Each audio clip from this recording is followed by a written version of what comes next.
up, you guys? Welcome back to another one. If you're new to the channel, I am Gold Pony. I do new car, truck, SUV reviews on YouTube, and today we are in the brand new 2024 Maserati GranTurismo, courtesy of Faulkner Maserati in Mechanicsburg, PA. For more information on their inventory, please feel free to check out the link in the description box below. And so obviously we're in this one because this thing is absolutely gorgeous, a rare supercar from Maserati. And so ultimately in this video, we will be testing out and going over everything about this one, from acceleration to braking, steering feel, ride quality, sound system, exhaust clip, all that fun stuff. So having said all of that, what do you guys say? Let's just go ahead and jump right into it. And as always, let's start with pricing. And so as you can imagine, there are a couple different trim levels for the 2024 GranTurismo. First one being the Modena, which is the one we are in today, starting at $174,000. Then there is the Trofeo starting at $205,000. But as you can imagine, with two trim levels there are two different power plants to go along with them. First one belonging to the Modena, that one is powered by a 3-liter twin turbocharged V6, putting out 483 horsepower, 361 pound-feet of torque. That power being sent to the ground through an 8-speed automatic with paddle shifters. And by the way, all-wheel drive comes standard. I absolutely love that personally. But 0 to 60 time coming in at approximately 3.7 seconds. That's pretty darn quick.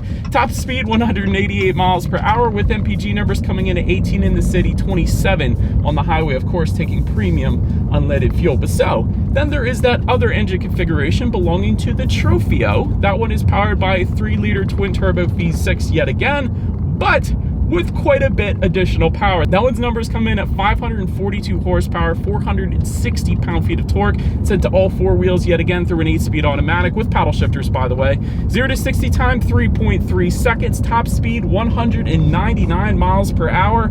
Where's the 200 mark? Come on, man. Anyways, MPG numbers coming in at 18 in the city, 27 on the highway then. But so that before we do any kind of fun acceleration here in our GranTurismo, we do want to mention to you guys the drive modes. The drive mode circular dial is actually located on the steering wheel, which is also where the engine start button is located, of course. But on the other side of the steering wheel, you do have Comfort, GT, and Sport, adjusting things like launch control adjustments, shift points, throttle response, steering sensitivity, the exhaust note. That was the first thing I personally noticed. And yes, we will be doing that exhaust clip a little bit later in the video, but also the suspension settings as well. That's another one that I immediately noticed because the air suspension and all that. But anyways, now that we got all of that out of the way, what do you guys say? Let's go ahead and find a straightaway. Let's do the paddle shifter test here first, and let's see how quickly these paddle shifters are going to react for us. And by the way, all of the drive buttons, the reverse, the park, all of that stuff is located just above the climate control settings. They're just buttons. So if you press that D button again, that's going to give you that full manual shift mode. So that's what we're going to do here. I'm going to make sure we have it in sport driving mode, and let's see how quickly these paddle shifters are going to react for us here. All right, we are in first gear from a standstill in 3, 2, 1, go. Ike, this thing is quick. Paddle shifters were absolutely insane, and I remember that actually. I feel like I drove a 2009 GranTurismo way back in the day, and they were insane then as well, and they still are absolutely insane. Instantaneous reaction times there. And the other thing I like about the paddle shifters is they're not asphyxiated to the steering wheel. So when you turn the wheel, you still know exactly where the paddle shifters are. You don't have to kind of root around to kind of find where they're at any particular time. So I love that as well. And yes, the paddle shifters are absolutely insane. But now let's go ahead and find one more straightaway. Let me get back full control here to the GranTurismo, and let's see how quickly we can get our new 2024 GranTurismo here up to speed. All right, this should be a fun one. Little turns, but we'll be all right. 3, 2, 1, go. Yikes. That's insane. That is absolutely insane. This car is 100% going to put a smile on your face. That was, you feel in your stomach. I'll just put it that way. I know everyone doesn't like when I say this anymore, but yeah, you're not going to have any issues emerging onto the highway. That was nuts. But anyways, to go along with that acceleration, as always, braking is equally important. So as expected, you will find 4-wheel ventilated disc brakes. You actually do have 5 different colors for the caliper options. So 5 different color options for the calipers. That's pretty cool. As far as 60 to 0 stopping distance goes, it's going to come in at 104 feet. As far as braking feel goes, okay, my camera just completely left me there. As you can tell, it instantly brings you to a stop because This camera is pretty hardcore when it comes to acceleration and brakes, and that just completely went down there. So yeah, braking is insane. But anyways, then touching on suspension and handling, up front you're going to get a double wishbone type front suspension. In the back, independent multi-link rear suspension, adaptive air suspension, and an adaptive damping suspension as well. So you guys may have heard me in the past say that the very best suspension configuration that you could possibly have is an adaptive damping suspension, because it monitors each shock absorber individually, not only adjusting to the road imperfections, giving you a smoother ride, but it also tightens up that suspension during heavy cornering, giving you better handling as well. So giving you the best of both worlds. But then on top of that, the other thing you gotta have is an adaptive air suspension. So that's gonna raise and lower dependent upon how quickly you were going, for example. So if you're going super ridiculously fast on the highway, it's going to lower, giving you better aerodynamics. Or if I were to just take it out of the sport driving mode and put it back in comfort, the suspension is gonna automatically raise up as well. So that's gonna assist you with going over these little gravel rocks here or whatever. But anyways, whenever you have that particular combination, you basically have the very best suspension setup that you can possibly have really for any vehicle out there. So yeah, I absolutely love that the GranTurismo has that, because it does not only give you that better handling, but it does give you a much more comfortable ride quality, especially in that comfort driving mode that I currently have it in right now just to test it out. It feels like a luxury car when you got it in that comfort driving mode, and then when you put it in sport, it feels like you're on the track basically. So it gives you the best of both worlds. So well done, Maserati. You did an amazing job with the suspension on this thing. Touching on steering sensitivity, it is definitely a heavier feel when you have it in that sport driving mode. Definitely more of a sports car, of course. Then when you put it in the comfort driving mode, it's still a little bit on the heavier side of things, but I will say you can 100% tell the difference depending upon the drive mode that you put it in when it comes to steering sensitivity at least. So definitely like that, because it kind of gives something for everybody. As far as cabin noise goes, I hear a heck of a lot of the exhaust note, which is a brilliant thing. And again, we'll get to that exhaust clip a little bit later, but other than that, this is an extremely serene cabin. Like, I'm just cruising on the road right now at 35 miles per hour.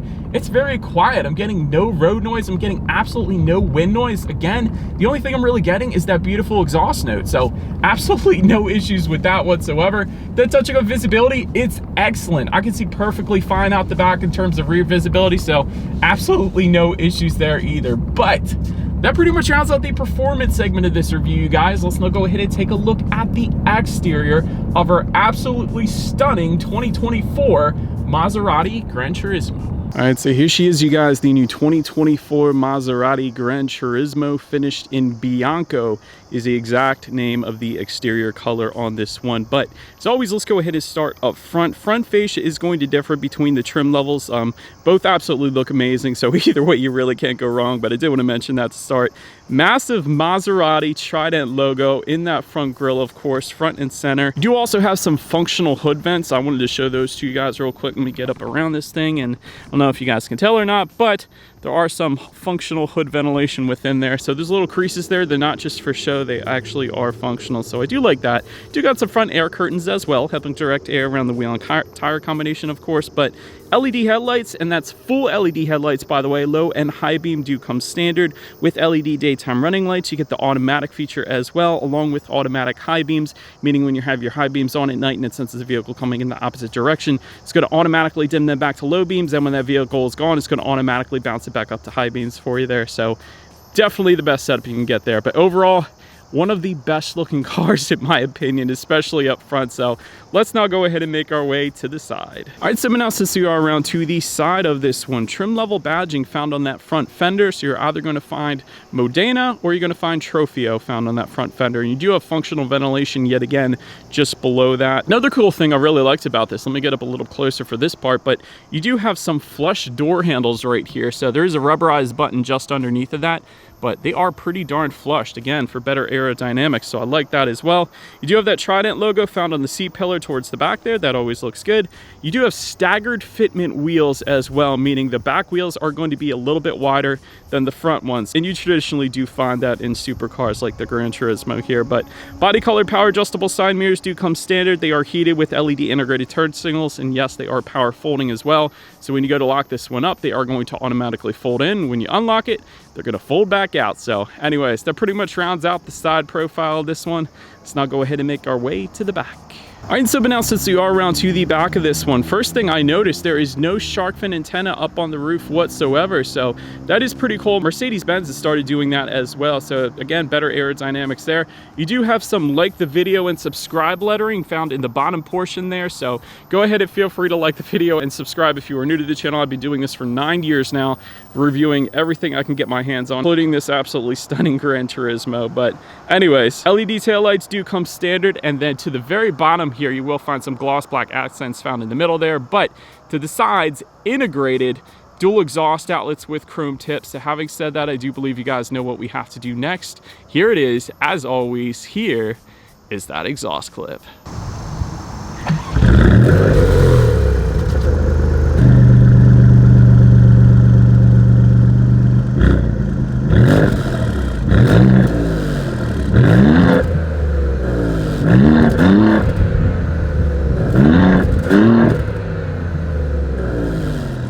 All right, so now since we are around to the back of the GranTurismo, when it comes to opening that rear trunk, there is a button on the key fob. You press that twice. There is a rubberized button on the trunk itself then as well. And there's actually a kick sensor available as part of a comfort package. It goes for $1,470. So if you have your hands full of groceries, that's another option you could add to this one if you wanted to. But once opened up, cargo capacity comes in at 10.9 cubic feet. The rear seats don't fold down, but there is a pass-through. So if you had a longer item, you could just open that up, and that's one option that you got, I suppose. But there was a 12-volt power outlet back there as well, to my surprise. And then if you were to lift up underneath of that cargo floor, you're going to find a tire inflator kit as opposed to the spare tire, of course, for weight savings. But then make our way up to the rear legroom. That's going to command at right around approximately 30 inches. For reference, I'm an even 6 feet tall. This is how much space I had back there. But to my surprise, with this being a 2+2, I actually found a lot more than I expected. I'll put it that way. You actually do have rear ventilation found for those rear passengers. You have a couple cup holders, of course,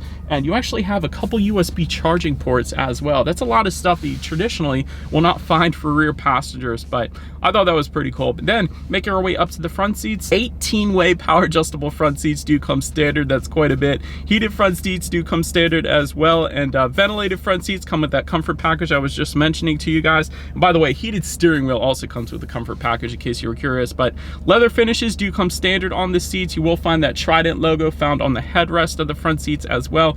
Overall, seating was 100% plenty comfortable, and here's why. Because the seams in this thing are vertical. So traditionally in a lot of cars you'll find horizontal seams and it creates awkward pressure points, but with the GranTurismo all the seams are vertical, so they are comfortable for that reason. And also I can attest to the power lumbar definitely adjusted pretty nicely, so definitely made for a very nice drive in this thing. But then taking a look at the steering wheel, it is tilt and telescoping, it is power adjustable, it is leather wrapped, and again heated with the comfort package, and a flat bottom as well, so that was pretty cool. Then make our way to the startup. Let me start by showing you guys the key. You got your Trident logo on the one side. When you flip it over, lock, unlock, and that button to pop the rear trunk there. But it is all keyless entry with a push button start, and that push button start is found on the left side of the steering wheel there. So all I'm going to do here is simply put my foot on the brake and press that engine start button. And so once started up, you will find a 12.3-inch full digital gauge cluster. Definitely looks absolutely amazing, and of course, dependent upon the drive mode that you put it in, it is going to adjust the look as well. You're going to get a lot of yellow and red hues with that sport driving mode. You're going to get some blue hues, more of a kind of like a chill driving mode for the GT. And comfort, it looks like it's basically the same, but also of course tells you a digital speedometer, time of the day, how many miles you have left until you hit empty. So all the basics more or less. So anyways, now making our way to overall interior quality, there is an Alcantara headliner and Alcantara pillars as well. That goes for $1,900. If you wanted that option, that is available. Dual zone climate control does come standard on this one. You will find some GranTurismo lettering found just above the passenger side glove box, and I love the design to the contrast stitching as well. It looks absolutely amazing. Also going to find the flag of Italy though, just to the left of that air vent there in the corner. So I think that's pretty cool as well, since this vehicle is built and assembled in Italy. Carbon fiber package goes for $3,500. That's available if you wanted that. You will find a frameless rear view mirror that is auto dimming as well, by the the way.